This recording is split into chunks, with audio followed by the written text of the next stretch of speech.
What's up, everybody? Hello. So we haven't done anything on social media for a while because we just needed a break. Yeah, it's just a lot of work sometimes. Yeah, and so we kind of took a break. Yeah, we're like motivated for stuff, you know, motivated to help people and stuff. But sometimes you just don't want to post because you go on, take like an hour, and then Instagram's like, "Hey, there was a mess up in your post."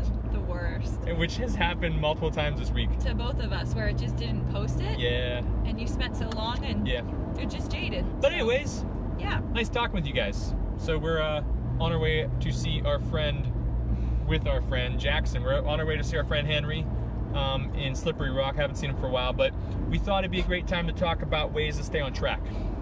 Tips and not tricks, but strategies to keep on track. And pretty much like the whole, you know, failure to plan is planning to fail, which is what Pastor Rich said. Stealing the quotes. So don't fail to plan, man. Yeah. If you fail to plan and then you're all, well, I didn't stay on track, it's your fault. Like, right? I mean, yeah. There's a lot of planning that goes into it. It's so hard to stay healthy because I have to plan? What? And some of it, I mean, we're going to talk about this, it's not that hard. Yeah. You know, like, everybody thinks, oh, this is so difficult, or I can't make 30 meals at, once, and you don't have to. What? You don't have to do that. I don't think we've ever done that. No. Jackie, over here, buddy. But so, one of our biggest tips is create an atmosphere that is going to support you. That means, and I know this isn't possible for everybody because of other people in the household, but what that means is you can't control all the time what you do when you're out. Right. But you can always control what's in your house. So, and it takes a little bit of time, but like gradually start reducing the amount of junk food in your house. Start swapping out your cheats from, I don't know, what you might have, like you might do like chocolate pudding or something every night. Well, then you can make your own chocolate pudding out of avocado and swerve or stevia, or you can take like a good Greek yogurt if you can handle dairy, or a Keto yogurt if you can't handle dairy, and mix cocoa powder and sweetener in there, and you have a chocolate pudding that's so good. Or you put it in the freezer after you do that, and you have ice cream. I mean, if you have to hide stuff from yourself in your house, you have a problem. It shouldn't be in your house. And get rid of it. Yeah. Just get rid of it. Any other area of our life, if you're hiding it from people or hiding it from yourself, that's an addiction. Right. And we're aware of it. Kim and I are fully aware of food addictions. We both have had the food addictions and both have had issues with that. But yeah, you shouldn't be hiding stuff. If you're hiding it, and if this is putting you on your heels, what we're saying here, then you know anytime you're put on your heels, like when you're talking to someone and they say something you don't like and you're like immediately mad and you're on your heels, that's a problem. Yeah. Then you have to realize, okay, maybe there's an issue here with me. I have had that in my life so many times. And that's the only reason I now notice when I'm on my heels over something. Yeah. So. Yeah, so don't set yourself up for failure. Make it, I mean, your home, it should be easy at home, right? It could be hard out, it could be challenging, or if, you were out longer than you expected, but home should be the safe place, the easy place. You can run out of willpower. And if your house should not be a place that you even have to use willpower. Your house should just be a place that's healthy. Right. It's when you go out and about and people are handing you cupcakes and all these different things when you're at work and whatever, that's where it's hard. That's where you need the willpower. But just because you don't have enough willpower to get through things does not make you weak. Right. It just makes you human. It means you don't have the energy in your body to keep up with fighting against all this willpower stuff. It doesn't make you weak. So I do think the challenge in this situation then is someone who their spouse is not on the same team that's where it's really difficult. Or kids or things like that, because then home is not your easy place. Yeah. So. And that's where in the beginning it does take a little extra willpower.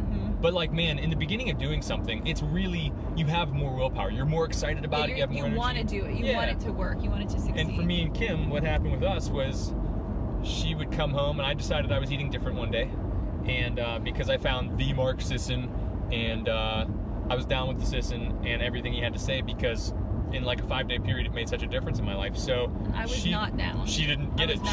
She was like, no, this isn't a packaged food, I don't want it. I was like, no, I want to eat P.F. Chang's. P.F. Chang's packaged stuff.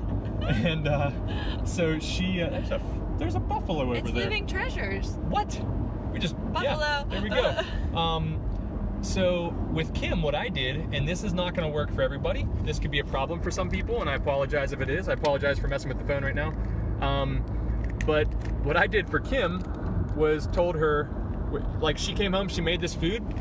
Oh, come on. She made the food, and I just said, listen, I'm not eating it. And that was really difficult at first. And I just made myself something else to eat. She was not happy at all. And then she tried harder the next time because she realized it was that important to me. And we both cook a lot, but then she tried harder. The next time she made something and I was like, Kim, I'm not eating that right now. That's just not, it's not what I'm doing right now.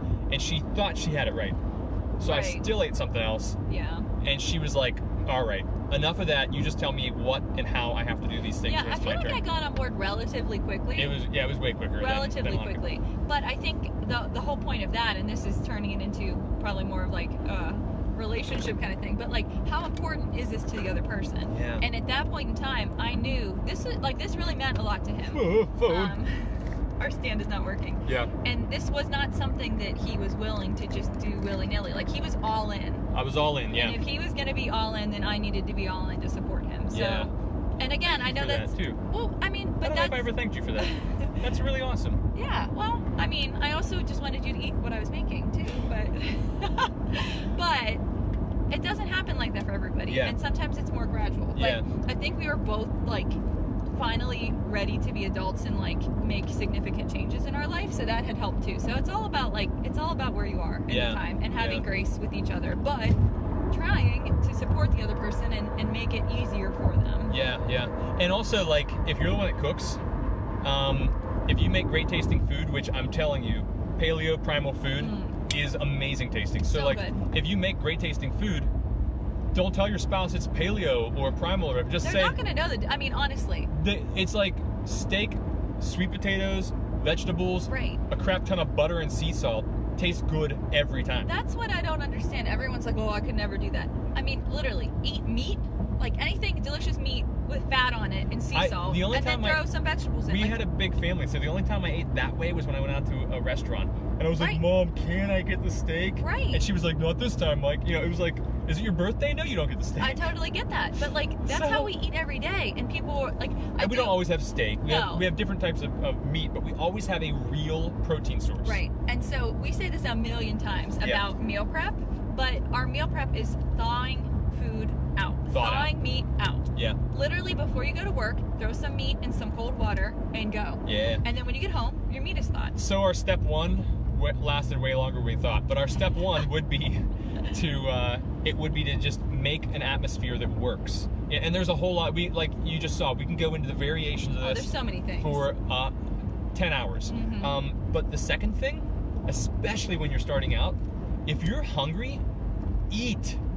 Eat! Sorry, I yelled. People are like, oh, I was so hungry. Like, when I have clients, one of the first things I tell them is, if you're hungry, eat.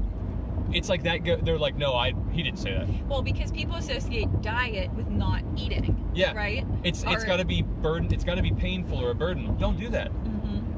Eat if you're hungry. So, what I tell people though is, like, prioritize protein. If you're hungry, eat a piece of chicken. And it doesn't have to be just chicken, you know what I mean? But, like, if you're hungry, instead of being like, well, I just want to have a little bite of something, don't go grab the potato chips or something else that's going to make you hungrier. Right. Grab something that will actually fill you up. And not set off cravings. And if you want to practice eating till you're full and actually knowing what that is, eat one type of food at a meal. Just eat a piece of steak. One steak with no salt, no butter, nothing, and you'll see how long it actually takes you to fill up. For me, even putting salt or butter on a steak will make me hungrier. It'll make me crave more. How long do you think it takes, like, to feel satiated then? Like, how quickly would you say if you're just eating one piece? So for people who are first starting, literally, like, are you craving the food when you've eaten a single solid food, a single piece of food? Are you still craving the food then? The other night, so I'm doing a little stint in carnivore, and I know people think that's kind of crazy, but I'm having an issue with vegetables right now, causing problems with my stomach. So I'm cutting them all out, and I'm eating super dense, nutrient dense meat and liver and organs and bone broth. But I found even just eating Brussels sprouts, I would start craving sugar afterwards. Salt, butter, and Brussels sprouts, I was craving sugar. So my experiment is, do I crave it still? So like my first and second day, I didn't have like a half pound of meat at a meal. I didn't have a pound of meat. I had like a pound and a half of meat in one meal. He just kept eating. I was like, I was like, let this simmer. I'm like, no, I'm still hungry. And I jumped up and I made more meat. It took me like three to 5 minutes, depending on the meat. I just kept eating, and then all of a sudden I was like, no, I feel full in a good way, like not stuffed and full. I'm not bloated. But I mean, that's a great experiment to see what actual fullness is, and to see if things are causing cravings. And fullness, I think, until you start getting healthier, I think there's a misunderstanding of what does full mean. Like there's bloated and uncomfortable, and then there's comfortably full. Hey, Chris, and Jackson says hi. Jackson, Chris says hi. Say hi, Chris. Yeah. But yeah, so you can do the same thing with sweet potatoes. You can do the same thing with broccoli if you want to. But think about it with no seasoning, no fats, nothing on there. Just the one piece of food how it is, and eat until you're satiated. You're gonna find it happens a lot sooner than you think it will for certain foods, and it might take a little longer for other foods. And that could be our bodies telling us, hey, I need the nutrients in this food. Right. I don't need them in this one. So. Right. And how often, not very often, do we just eat one thing, you know? Never. It's always, there's some vegetables, there's starches, there's mixing egg yolks on everything else and smearing stuff together, mayonnaise on here, ketchup. I mean, we do that all the time. Even in paleo stuff, it's this hyper palatable stuff that Rob Wolf talks about. We make hyper palatable foods even though they're whole foods. Right. So, they're good for you, but they still could kick off cravings and things like that. But yeah, so long way of saying, prioritize protein, and if you're hungry, eat. Don't starve yourself. There's no reason to starve yourself. Why are you suffering? Yeah. It's for years and years. All this conventional wisdom told us that we had to suffer in order to diet, right, or to be healthy. You don't have to suffer. No. So our buddy Chris Pryor that's on watching this, he's a health coach too, and he has amazing success with clients, and all of them are like, man, I'm so full all the time. Right. I can eat great food. Like, this doesn't feel like a diet, because it's not. You're just eating real food. We're just eating food, man. But yeah, that's something like, when it comes to like, lately when it's becoming the vegetables for me, my body is not happy. And I don't know why, but it makes me still crave things. And I'm eating less meat when I'm eating vegetables because it fills you up. But I'm getting bloated, and it must be the enzymes aren't working appropriately. So I'm craving foods after I had a full meal. I'm stuffed to the brim. Something's wrong. Cut out the things that I think are doing that to me. When I eat meat, I'm not bloated, ever. Sometimes I eat meat, I want like 6 ounces. When I first am getting back to eating just meat like this, which is weird, I understand, but it fills me up. Like, so the first 2 days took a lot of meat to fill me up. And then yesterday I overate because I was thinking I was still gonna need more, and I realized I ate like twice as much as I should. So today's gonna be like, I'm gonna dial it back a lot. So I think what I'm hearing as part of this too is just to listen to your body, right? And be in tune with what's happening, and understanding cravings and what's doing, you know, why am I eating so much when I'm really not hungry? Like that just has become such a thing. We watch people, and we do it ourselves. You just very absent-mindedly eat things. I mean, how many people have had a Rice Krispie treat, and you're like, oh wait, did I eat that? Yeah. Like, you literally don't even remember if you ate it. Yeah. It's like real bad.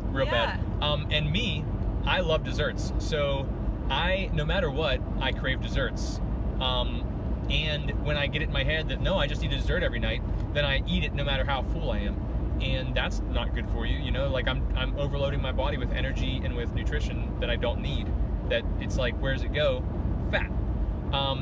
When I cut out vegetables and literally just go strict carnivore, and again, don't be like freaked out by the word carnivore. It's not a lifetime, it's a tool. And he's not saying everybody go do this. It is a tool to use if you feel okay with it, and if you do high enough quality meats and eat nose to tail. But since I've done this, I've not craved. The first day I might have had a piece of chocolate that I wanted. I didn't eat it, but I mean, I craved it. But it knocks out my cravings like that. Like, unbelievable. I barely want coffee right now, and if anybody knows me, I love coffee. So it'll be an interesting experiment today, because you may have some booze. Yeah, and I was at Cigar Club, and I had a couple of drinks, 2 ounces of samplings, and all it did was not make me feel good. So I wonder today this is gonna make I'm probably gonna have sweets. I'm gonna have some wine today, most likely. So we'll see. I might crave sweets today, or I'll just follow it up with some protein if I'm hungry. But like Thursday night, where I normally would be crazy craving when I come home, nothing. Like I was like a wild full. man. Like I get up in the morning and I'm like, what is all this in the trash What happened can? to the fridge? Like what happened? I don't understand. Dishes everywhere, wrappers. So I guess we'll kind of wrap this up. But like the three things we're talking about today: create an atmosphere that benefits you, that doesn't make it hard, that doesn't drain your willpower, your finite amount of willpower you have. I think we got a hard turn here, which is why I'm holding on. So yeah, create an atmosphere.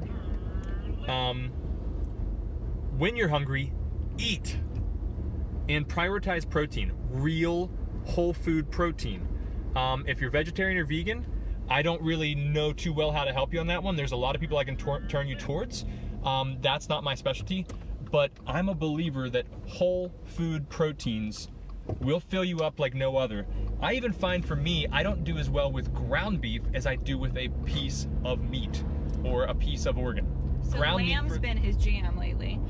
Lamb tastes so amazing to me. Lamb is usually grass-fed, depending on where you're getting it from, but it's a much higher chance of being grass-fed, grass-finished. The nutrient density in lamb just works for my body. No matter how often I eat it, it always tastes good to me. I had some beef the other day. It didn't taste great, and I always love beef. So by cutting things out, I'm able to see how much my body wants certain things. So, and also listen to your body. That was kind of like a subset of some of our tips here. So thanks, Lori. You kind of encouraged this discussion. So Lori, a couple weeks ago we asked, and you said how can we tips for staying on track. So this is our long rambling speech as usual. However, thanks for the inspiration. Oh, that was nice of you, Lori. Yeah, we've just been taking a break. So hopefully we get back into doing more videos because we really enjoy them, and I think we will be back into doing more videos, whether on our Facebook page or with friends. And we have a lot of good things coming in the works. So prayers, send your prayers. Yeah, please send your prayers. Like I go from nothing for 2 months to just like every avenue I've ever wanted opened up is opening up. So a lot of prayers that I can just keep my sanity. So there we go. Say bye, Jack. Oh, your breath smells so bad today. It's really bad. It's Love you guys. Thanks so much. Happy Sunday. See ya.